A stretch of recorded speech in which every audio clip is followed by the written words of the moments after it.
Hibulb Conversations welcomes Marian Harrison, mother, grandmother, lifelong advocate in her community, church, and county, and friend to many in Tulalip. Today, Marian shares memories of growing up with and working alongside Tulalip people, and her amazing active life of service dedicated to helping affect positive change.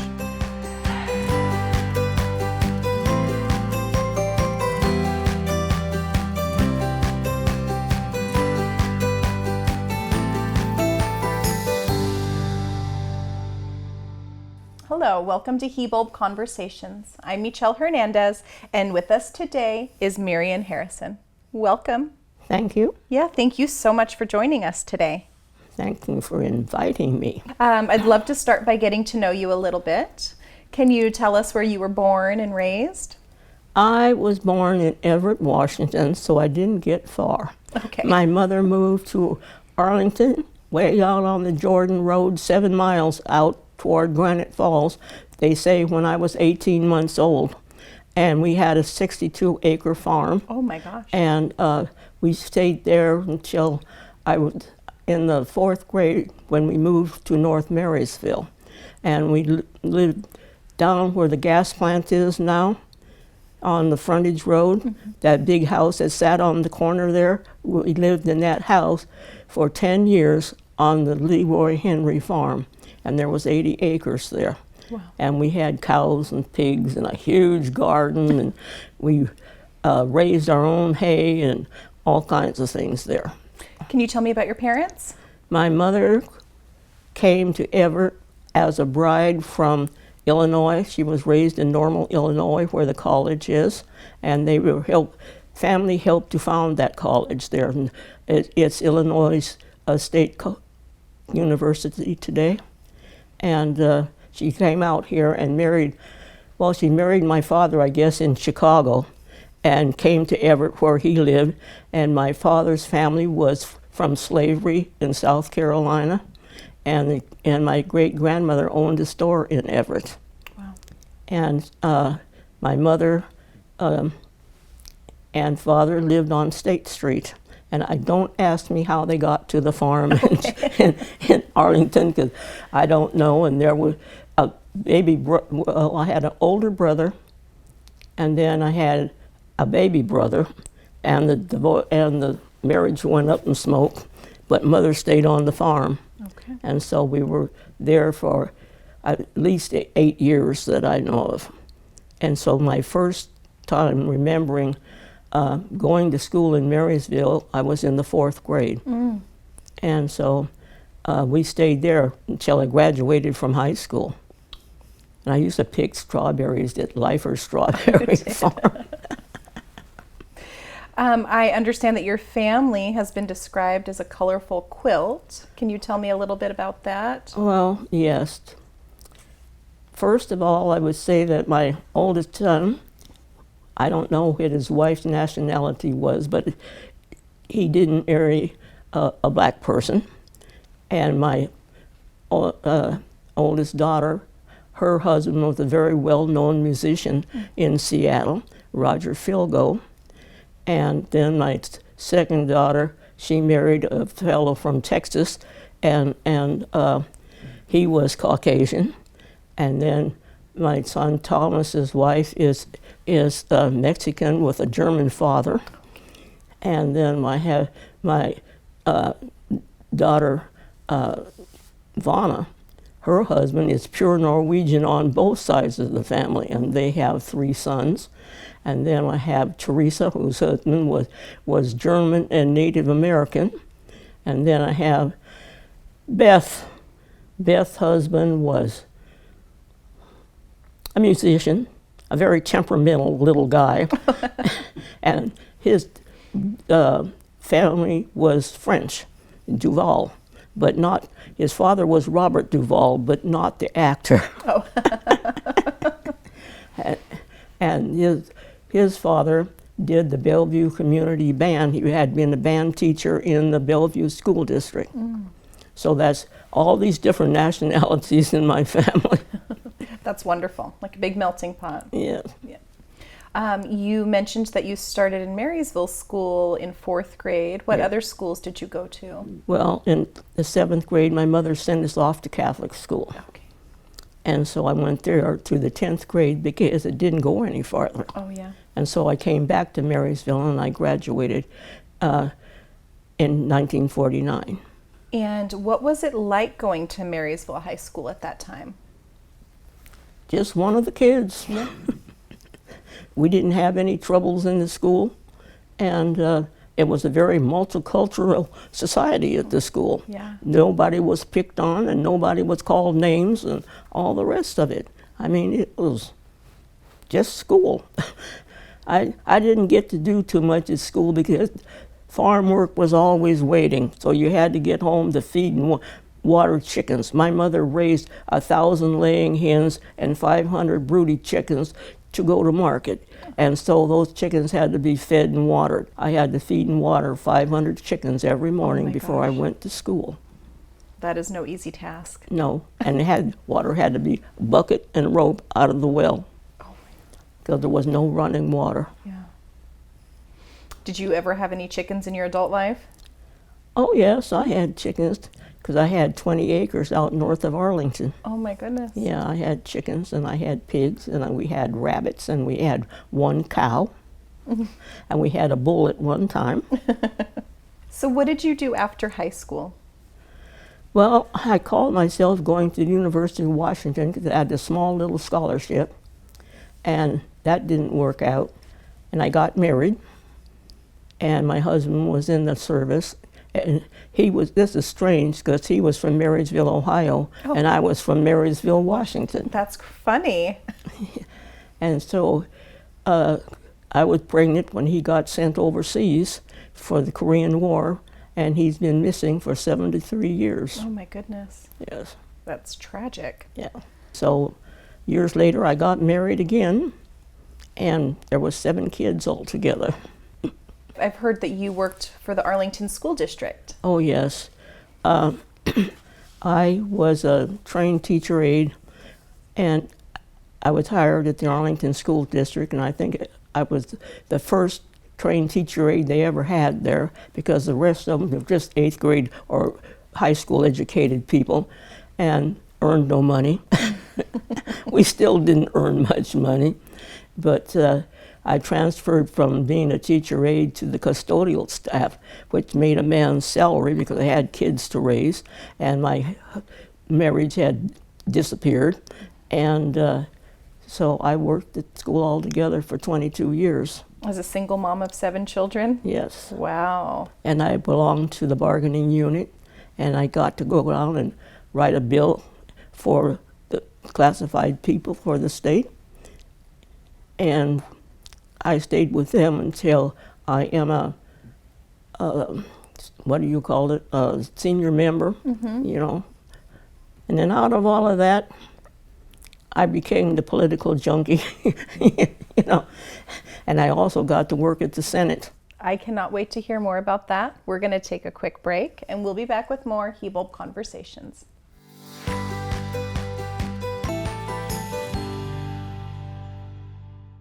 Hibulb Cultural Center Gift Shop. Discover something special and shop our unique collection of jewelry, art, home decor, apparel, books, and children's items. Choose from unique merchandise and handcrafted items with something for everyone at the Hibulb Cultural Center.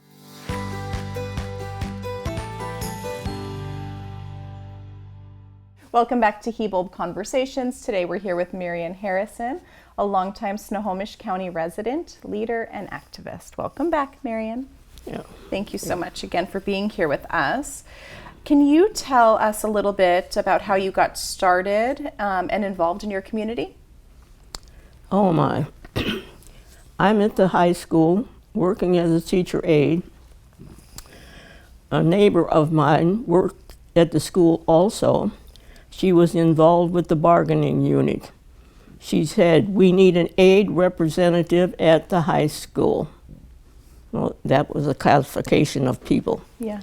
And so, "I'm asking you to be it." And so I was it. Oh, just like that. Yeah. So that's how I began. But before, I had worked at the high school. I had asked to lead some Cub Scouts, and the man who had asked me had known me as a child. And he said, and if anybody has anything to say about it, tell them to talk to me. His name was Harry Yost, and we used to know the Yost family very closely. And so from there on, I became a little bit of community everything. You went to the PTA meetings, and you had kids that all played Lassie League baseball and Little League football and all the rest of it, you know. So in Arlington, a small community, everybody was community. Mm-hmm. The first day we ever saw Mercedes-Benz go down the street, we all stood and looked. You didn't see things like that in Arlington. Just a small town. It was a small town. It was a logger's town. It was a farm town. It was just people. Mm-hmm. And so no difference was made, you know. I heard a story about you going to a caucus meeting and coming out a delegate. Well, as I was working as a custodian, I worked at night, and so they were having the caucuses, and this was for the Democrats. And I asked Mr. Post, our superintendent, I said, "Can I go to the caucus? I've never been to one." And he said, "I don't care what you do as long as the work gets done." So I head down to the city hall where the meeting was being held, and so I come out a delegate because I was the only one from my precinct there. And what did that involve? What did that? That involved knowing your legislators and be ready to go to the next level, and so that was the precinct caucus, and then you had a legislative caucus, and you went all up and down the line till you got to the state meeting. And so I got to go to the state convention, and the first time I get there, nobody was there to credential us in. So we sat and waited. Nobody came to take our names or anything. So I got up and went out to the desk and I said, "Who's going to sign us in?" "Well, since you know your people, you can sign them in." So that's how I really got involved with everything.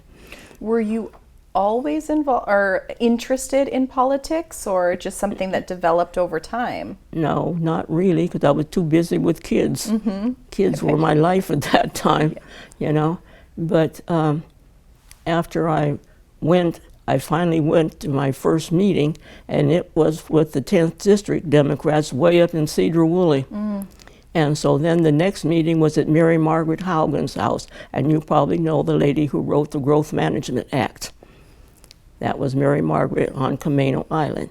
So I go to her house, and I'm sitting down talking to a candidate, and his name was Richard Wright. And we're talking about the different things in politics that I was interested in, and I was talking about education, and he calls out, "Mary Margaret, we have a chair here." You got another job. I did. I had another job at being the chair of the 10th District Democrats, and there was probably only 2 black people in the whole 10th District, you know. But there I was, got along with the people famously, you know. And I was a chair twice, served 2 terms, and when I was elected to be the committee woman who represented them on the state level.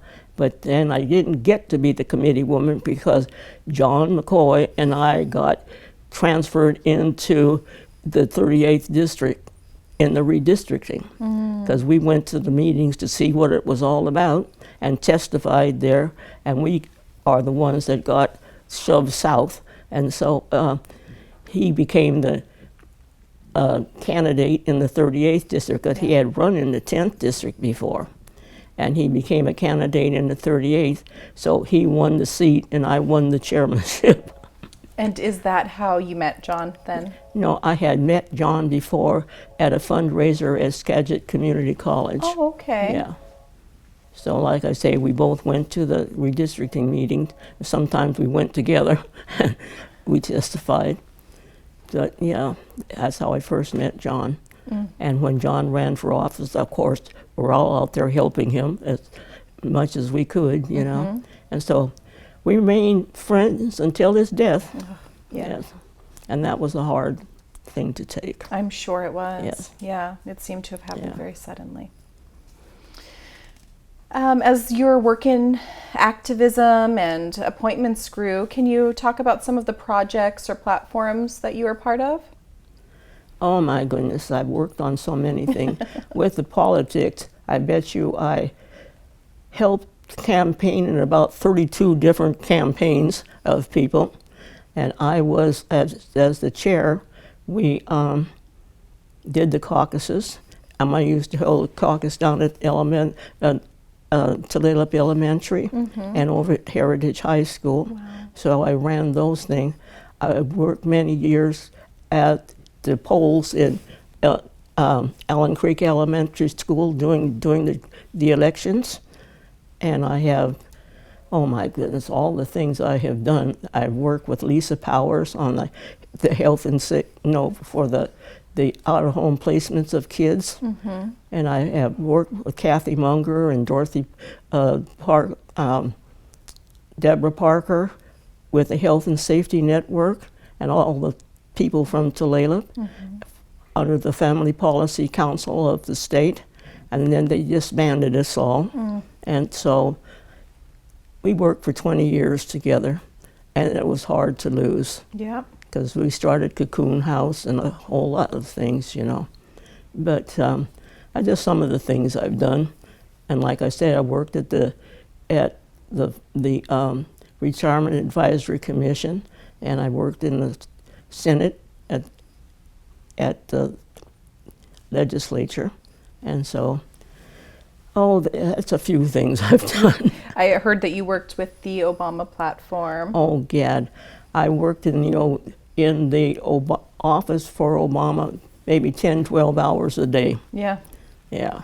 Was that a good time? It was a good time. Yeah. And we had the big election night party down at the golf course down South County, Snohomish County. And then it was packed. You could raise the roof.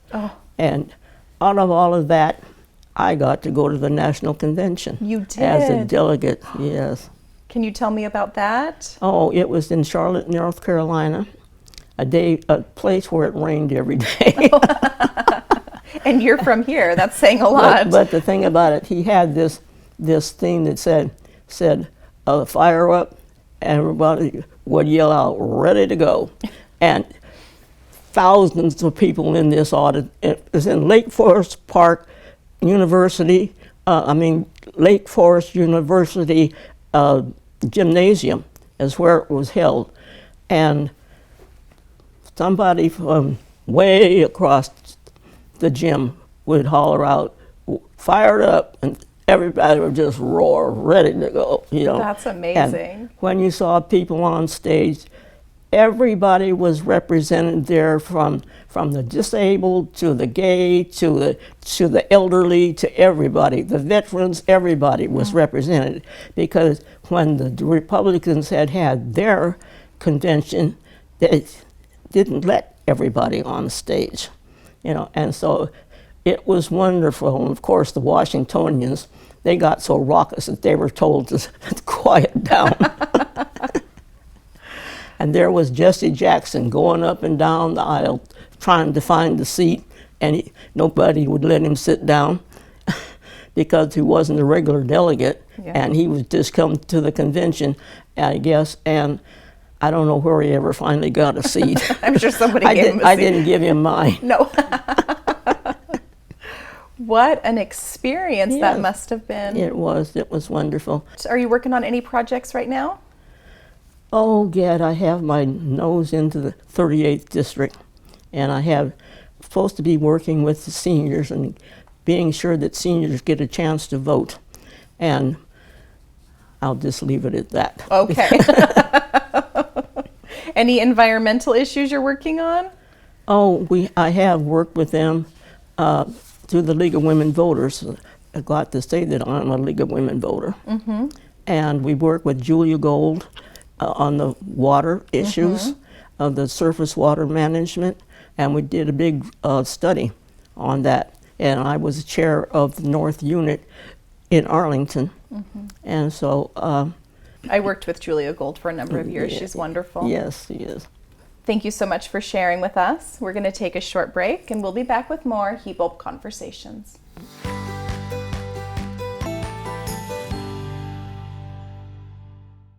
Welcome to the Hibulb Cultural Center and Natural History Preserve, where you'll discover the journey of the Tulalip tribes. Our interactive displays introduce you to the legacy of the Tulalip people told in our words and voices. A journey for all to experience.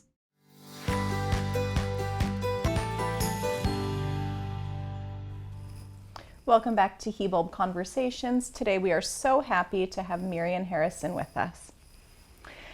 Marian, will you tell us about a couple of the Tulalip or other Native American leaders you've worked with over the years? Well, the one person I do know very well was Tom Gobin, and I knew Beverly, and the kids that went to school, especially Tony, and the twins, and I guess Wendy, the youngest one. So I knew them because our kids all went to school together. And at one time I even worked with Beverly's mom doing the polls down in Everett. So I've known her too, you know. But I didn't really work with them, but I could hear Tom right today saying, "You take your kids out of the potato fields and they go right back." Just fussing, you know. But he was a good friend, and I think that's how I knew them, you know, well. But we did, like I say, I worked at school, and he was the town police chief. The one person I did work a bit with was Dana Posey. Oh, okay. And I did all the politics. Of course, he was supposed to be doing politics, so he would call me once in a while and say, "Marian, can you tell me what's going on?" I know that you had worked quite a bit with Deborah Parker. Yes, especially when she ran for office. And she'd invited me up to her office one day, and we sat and we talked and we strategized, and I was sorry that she didn't make it, you know, because we needed diversity, and we didn't get it. And what office was she running for at the time? There was a vacancy. I can't remember who had stepped down, but there was a vacancy to go to the legislature, I think it was. And she didn't make it. You know. But I was glad that she tried. Yep. And I ran for the county council once, and I didn't make it either. Can you tell me about some of the key mentors in your life? Well, my mom, for one, because my mom was a no foolish person, you know, no nonsense. And she taught you right and wrong. And I remember getting in trouble with my brother, having to sit on the same chair together and don't touch. Oh. You learned some discipline from her. And of course, going to Catholic school, you learned a lot of good things in life, you know, treat people right and do the right yourself and that kind of thing. So we always had that because we always went to church, you know, and I worked with a lot of people just in the community. Like the person who asked me to do the Cub Scout, I was also a campfire leader, and we had a lot of good people at the school, and everybody was friends. If somebody needed something, somebody was there to get it for them, you know. And so working with your union, it was the same way. You looked after your union members, and you didn't let people take advantage of them. I understand that you moved to Tulalip. Well, I used to live in Arlington on the Jordan Road, and we bought a mobile home, and they wouldn't put it anywhere out there. So we had to find a place to put it, and so I finally found Linda Williams' place up on the hill, and so we moved there in 1980. Oh, you've been here since 1980? Yes, but I used to live at the bottom of it, you see. Oh. And when I was a kid, you could not go up the Fire Trail Road because it was Army, and it had a radar station on the top of the hill where the TV station is now. You couldn't go up there. My mother decided to drive us up one day, and troopers turned us around and said, "You can't come here." So turn around and go home. Well, times have changed then. Yes, because over here they had the ammunition dump, and all the soldiers were stationed over there, where the Boeing test site was. Yep. You know, and so they used to march them down the road and up the hill and all that kind of thing. And my dad worked over there for a while. Yeah, there's still several bunkers. Yeah. With such an amazing life of experiences and contributions, what are some of your observations about change or managing change? One thing, we have this committee called the North of Everett Committee. And we're looking at all the things that are going on north of Marysville, for one. All the building that is going on. And now they're going to build a new flyover from the freeway to the end of the Lakewood Mall. And so where are we going? And they're also putting up another plant somewhere in there. So where are we going with the traffic on all that building starts if you want to get to Smoky Point? And then over on off of 152nd Street, they're going to build a Tesla plant somewhere in there. They're supposed to be coming. And so that's another cutoff to go to Arlington or Smoky Point. And so I've seen a lot of change because I know what used to be at Smoky Point, when it used to have a big barbecue restaurant on the corner where the gas station is, and it was first called Rex's Corner. Do you have any advice you'd like to share with young people? Well, my advice is to put down the cell phones and live. That's great advice. Because looking down, look up. God made a world out here. Yeah. You need to see it. It's beautiful. Yeah, I love that. You brought us this beautiful basket. Yes. Can you tell me a little bit about that? All I can tell you about that basket is that it must be about 100 years old, because I'm 92 and I've seen that basket since I was a teenager, and it was not new when I first knew that basket. It was a gift to my mother, who was Glenda Phelps, from Leroy Henry Jr. Okay. My mother was also a foster mother to his children. So I am donating it to you. Wow, to the Hibulb Cultural Center. Thank you so much. Yes. Well, thank you so much for this very beautiful gift. Yes. And thank you so much for being here and talking with us today. Thank you for having my rambling. I've enjoyed it. I've enjoyed getting to know you. Yeah, thank you. Thank you. And thank you for watching Hibulb Conversations. I'm Mytyl Hernandez. Until next time.